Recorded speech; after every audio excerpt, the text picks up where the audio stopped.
C'est quoi gagner le monde entier et perdre son âme? Gagner le monde entier, c'est donner le privilège à tout ce qui est mondain, c'est-à-dire la réussite d'ordre matériel, d'ordre professionnel, d'ordre familier, d'ordre financier et que sais-je encore. Ce n'est pas mauvais.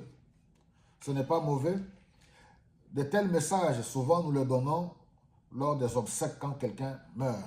Et puis nous encourageons les vivants. Et là encore, une fois de plus, je m'adresse à vous et à moi, à nous les vivants, de prendre garde quant à notre manière de vivre sur cette terre. Le succès, la gloire, la réussite, ce n'est pas mauvais.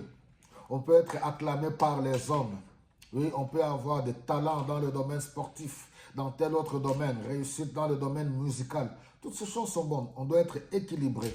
Nous encourageons même nos jeunes gens à entreprendre, à aller de l'avant. Ceux qui sont dans le sport, travailler, persévérer, aller de l'avant, aller plus haut que vous pouvez, aller aussi loin.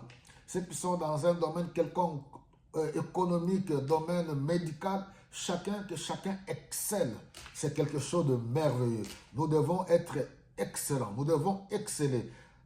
Nous devons aller de réussite en réussite, de gloire en gloire. Mais toutes ces choses, si nous avons l'approbation mondaine, les acclamations du monde, oui, les gens nous acclament, nous avons réussi, mais si nous ne pensons pas à l'éternité, parce que ces choses, c'est temporaire, nous quitterons ce monde, nul n'est éternel, vous et moi. Il faut penser, il faut réfléchir à notre éternité. L'éternité n'est pas dans une vie, voilà, une conscience, voilà, je suis bon, voilà, je partage mon argent, mes biens, c'est bien. Je suis dans telle religion, c'est bien. Voilà, je n'insulte personne, je tue personne, je ne fais du mal à personne. Toutes ces choses sont bonnes. C'est très bien même. Mais les Écritures nous disent, or, la vie éternelle, c'est qu'ils te connaissent, toi le véritable Dieu, et celui que tu as envoyé, Jésus-Christ. Jean chapitre 17, le verset 3. Dieu a tant aimé le monde qu'il a donné son Fils unique afin que quiconque croit en lui ne périsse pas mais qu'il ait la vie éternelle. Jean chapitre 3, verset 16. Actes au chapitre 4, le verset 12. Or, il n'y a aucun autre nom qui nous a été donné sous le ciel pour recevoir le salut, c'est le nom de Jésus-Christ.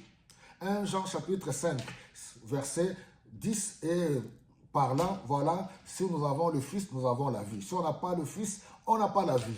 Voilà, mes bien-aimés, nous devons être équilibrés, profitant de cette vie terrestre convenablement, mais pensant à notre éternité. Pourquoi? Parce que lorsqu'on meurt, ce corps qu'on a